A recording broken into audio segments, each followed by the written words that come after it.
Hi everyone, Kate here for part 7 of my 100 life-softening books series.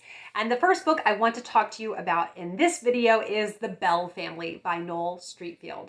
I love this book because I think there's something really enriching about a family story where you see a family unit, so you have that kind of that central narrative to look at, but then within that you have these different plot points. You're following the lives of all the different family members and their unique personalities. The father is a vicar in this, so anything where it's like church life I love, because it has seasonal awareness, the passage of time, and getting to see kind of the challenges that can be there having your father as a clergyman. Also, an element of this story that I found really interesting is seeing that the family culture of their nuclear family unit is very different from the prior generations, and how kind of the grandparents are really judging those parents for raising their children so very differently, and how the stress that can bring. And it feels just very real, because that is a very real challenge that can be happen between the two generations. Once you see your kids raising their kids very differently, you feel it's a judgment on yourself. So I found that a really interesting element and just done really well. So I fell in love with each and every one of the children in this family and just really loved this story. The next one is 101 Dalmatians by Dodie Smith. I think that a lot of people would be surprised at how enchanted they would be by the story. And I think it's all down to Dodie Smith's writing. She's just really, I love the world building that she has in this. The ways that we see kind of how dogs live in this universe that she has. Something about it, it's just delightful. So it feels like you are just curled up in the coziest of blankets when you're reading this and getting to see kind of, you're really hoping that all of the puppies will end up okay. And yeah, I wouldn't write it off just because you think it's, if you aren't necessarily a dog lover, it's the writing that makes this story marvelous. The next one is The Hobbit by Tolkien.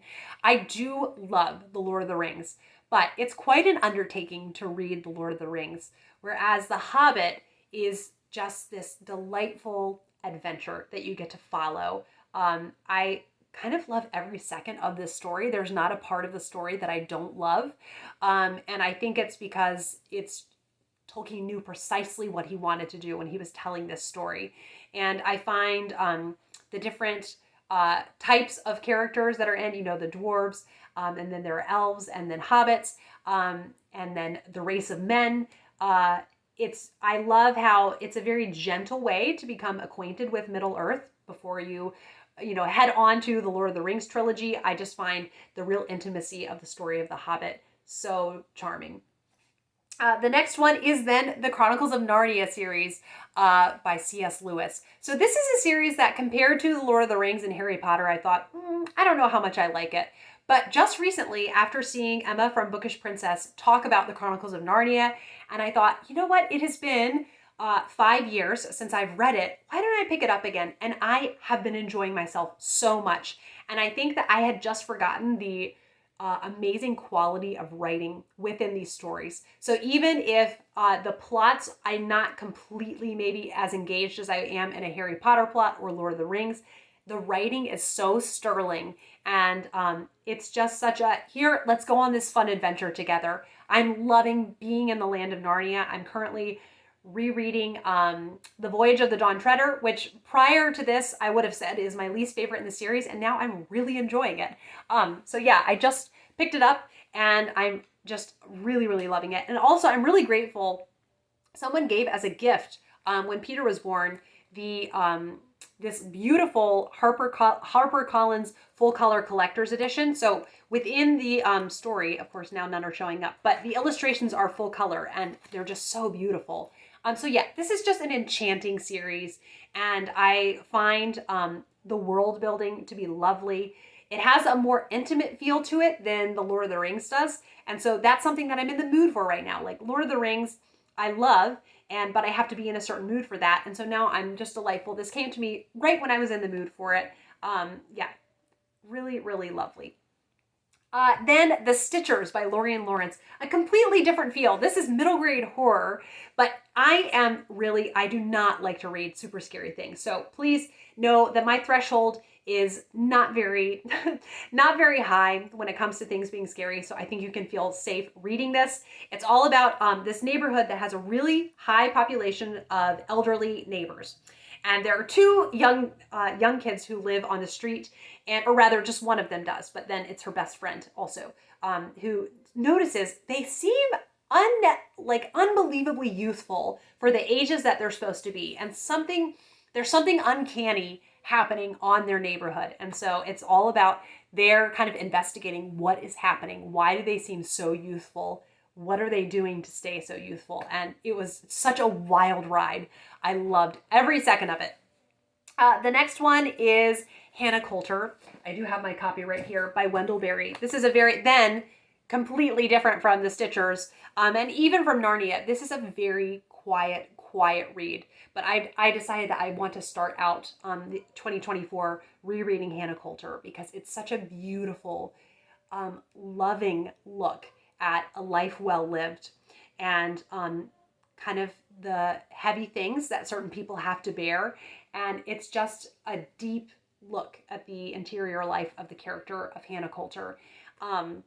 It's so beautifully told, and it's just marvelous. So yeah, just so beautiful. Cannot wait to, I annotated so much in this book, and I thought I had lost my copy, so I was delighted when I was looking through some books in storage, that I found it. The next one is Pride and Prejudice by Jane Austen. I feel like Pride and Prejudice does not need me to hype it, but it had to be included on this list. I love being in the world of Pride and Prejudice. I just love it so much. It is hands down my favorite Jane Austen, and I think I love the pacing of the story.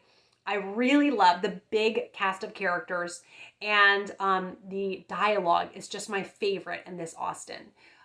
So I just adore every second of Pride and Prejudice. I don't know really what else to say. I love Pride and Prejudice very, very much. Next is a middle grade mystery series, and that is the Myrtle Hardcastle Mysteries. This is written by Elizabeth C. Bunce, and it is set in the Victorian era. And I love the relationship specifically between Myrtle Hardcastle and her governess. I find that a really sweet relationship, because it's like the governess is definitely older than her, but they really feel like sisters at certain times. And the cases are always interesting. I just really love this series. I think it's really enjoyable. And so a great one, I think, if you have a middle grader who's looking for more mysteries to read, but that you want it to be age appropriate for them, I definitely think the Myrtle Hardcastle series would be a good one to try. The next one is the Melendy Family Quartet by Elizabeth Enright. I love a good family story. I started out with the Bell family, and here we are with the Melendy Family Quartet. This is set in the 1950s, and they are growing up. Their mother passed away when they were all young, and I think maybe even the youngest child doesn't necessarily remember their mother. But so then they have oh my goodness, I'm trying to remember. Is it Cuffy? What do they call her? I think they call her Cuffy. Their maid, but she's there all the time.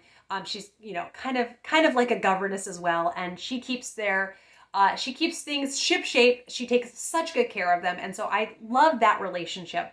Seeing how much she cares for them, and they aren't even her biological children, but she just loves them so much. And I think that's a really sweet element of the story. The father is he's a professor, so I love how academic kind of his conversation is and how he brings that in to conversation. It's just a really endearing series. And I do think my favorite might be the first one, though. So that's my only hang up. I wish I liked them progressively more as the series went on, but still definitely recommend it. It's a wonderful, beautiful series.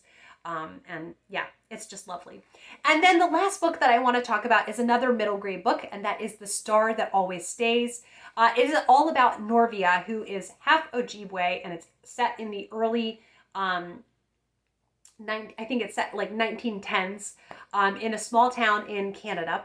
And it's all about kind of, she feels like she has to hide that part of her heritage. But also it's very slice of life feeling. And I love, it feels so close to Betsy Tacy. And I find that really lovely about it, because you don't always necessarily, I haven't happened upon many series that feel like Betsy Tacy. So that feels very special to me. And I just found Norvia, the main character, I felt really like I was cheering her on through the story. I wanted her to do well, and I had a lot of empathy for her. So really lovely middle grade, kind of older middle grade. And it was just such a breath of fresh air. It felt very classic. That's always a special middle grade to me, is you know, a newer book, a newer release, but it feels classic. That is a really special thing.